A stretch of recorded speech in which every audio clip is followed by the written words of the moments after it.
Je voulais me poser 5-10 minutes pour vous faire un direct un peu plus long sur le thème de la fratrie et notamment des rivalités et des jalousies.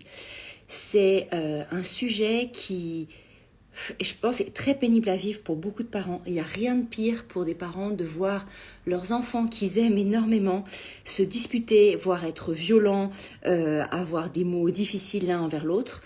Donc je voulais vous faire un petit récap de peut-être 2-3 choses simples et pratiques que vous pouvez mettre en place pour la prévenir, cette jalousie et ces rivalités. Et je vous assure que c'est possible d'avoir à 80% du temps des relations entre frères et sœurs qui sont apaisées. Vraiment, c'est possible. Avec beaucoup de dialogue et puis une intervention aussi de votre part. Donc ce que je vous disais déjà cette semaine pour commencer, c'est le plus important, parce que souvent les rivalités, ça vient d'une impression de l'enfant que l'amour des parents se partage et donc qu'en quelque sorte le frère ou la sœur vole l'amour de ses parents. Voilà, que c'est un gâteau qui se partage et donc forcément plus on est nombreux, moins on a d'amour de ses parents. Alors je dis pas que c'est pas vrai qu'il y a moins d'attention des parents. Plus on a d'enfants, clairement moins on a de temps à passer avec eux.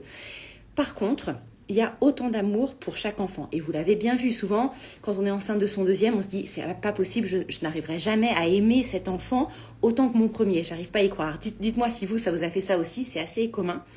Mais en fait, vous voyez que quand ce deuxième enfant naît, vous découvrez une source d'amour infinie en vous.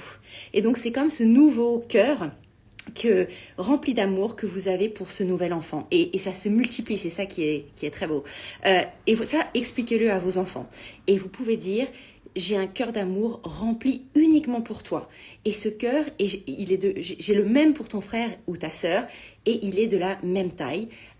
L'amour des parents, c'est pas comme un gâteau, ça ne se partage pas.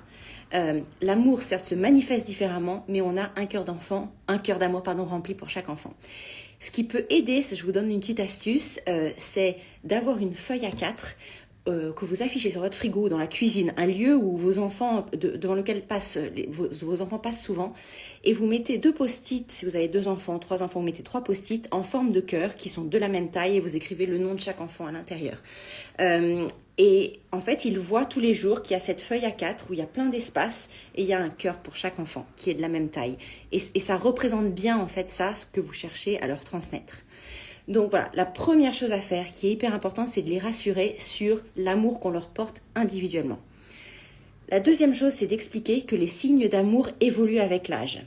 À savoir, ce que je fais avec le bébé maintenant, lui changer sa couche, l'allaiter, lui faire des câlins, faire tel type de jeu. Je le faisais, tu sais, aussi avec toi quand